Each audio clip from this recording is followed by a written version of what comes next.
पास है ER model. ER model को आज समझ लें जी, तीन चीजें ईआर मॉडल के अंदर होती हैं, यानी कोई भी आप ईआर डायग्राम उठाएंगे तो उसके अंदर आपको तीन चीजें मिलेंगी। एक उसके अंदर एंटिटी का सिंबल होता है, एक उसके अंदर एट्रीब्यूट का सिंबल होता है, और तीसरा सिंबल जो है वो ईआर डायग्राम के अंदर रिलेशनशिप का सिंबल होता है। ठीक है, इन सारे सिंबल्स को आपने समझना है जी, और उसके बाद आपने इसे देख, और यहाँ पे हम कोई भी ईआर डायग्राम जो है वो सर्च करते हैं तो मैं आपको दिखाता हूँ कि इस ईआर डायग्राम में ये तीन चीजें किस तरह से हैं। ठीक है, ये ईआर डायग्राम आपके सामने एक लोड हो गई है, और ईआर डायग्राम के अंदर तीन किस्म के सिंबल्स मौजूद होते हैं, और वो तीन किस्म के सिंबल्स कौन कौन से हैं जी, वो देख लें। ये जो सिंबल हमारे पास, ये वाला जो सिंबल है जी, ये सिंबल जो है ये एट्रीब्यूट के लिए है, यानी एट्रीब्यूट के लिए। ये वाला सिंबल जो है ये एंटिटी के लिए है। ठीक है जी, और ये वाला सिंबल जो है ये रिलेशनशिप के लिए है जी। ठीक है जी, तीन किस्म के सिंबल आप देख सकते हैं कि इस पूरी एंटिटी रिलेशनशिप डायग्राम में मौजूद है। कोई भी उठा के देख लें, ठीक है, कोई भी आप ईआर डायग्राम उठा के देख लें, बस इन तीन सिंबल्स को हमने समझना है जी। समझ आ रही है जी? इन तीन सिंबल्स को हम समझेंगे तो हमें ईआर डायग्राम की समझ आ जाएगी जी। एंटिटी के लिए क्या है? स्क्वायर है। एट्रीब्यूट्स के लिए ओवल है, और रिलेशनशिप के लिए डायमंड है। ठीक है, उसके बाद आप देखें जी कि जो आपके पास एंटिटी है ये नाउन है, यानी इम्प्लॉय। अगर आप देखें तो एंटिटीज के अंदर हमने नाउन लिखे हुए सारे, एम्प्लॉय, डिपार्टमेंट, प्रोजेक्ट, डिपेंडेंट। अब उसके बाद आप देखें कि ये जो जितने भी एट्रीब्यूट्स हैं ये एक स्पेशल किस्म का एट्रीब्यूट है।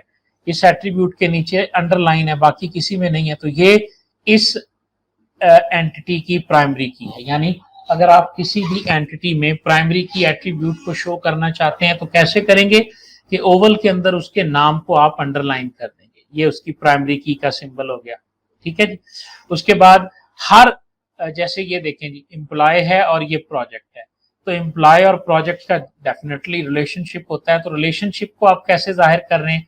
रिलेशनशिप के लिए आप डायमंड का बॉक्स लगाते हैं, और हर डायमंड में अगर आप देखें तो वर्ब की सूरत में लिखा हुआ है, works on, works in, department of, और डिपार्टमेंट हैज। तो ये आपके दरमियान जो है ना वो रिलेशनशिप मौजूद होती है। इन तमाम सिंबल्स की आपको समझ आनी चाहिए। ये टोटल ईआर डायग्राम के बारे में है।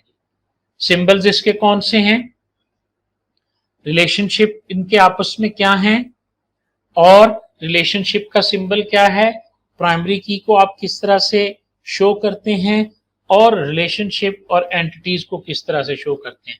आमतौर पे एंटिटी के अंदर हम कैपिटल फॉर्म में लिखते हैं, जैसे एम्प्लॉय लिखा हुआ है, कैपिटल्स में आमतौर पे हम लिखते हैं एंटिटी को। ठीक है जी, नहीं जी, रिलेशन कोई टेबल नहीं बनेगा जी, रिलेशनशिप जो है टेबल इन्हीं के बनेंगे। अब ये आपके पास है लॉजिकल डिजाइन डेटाबेस का।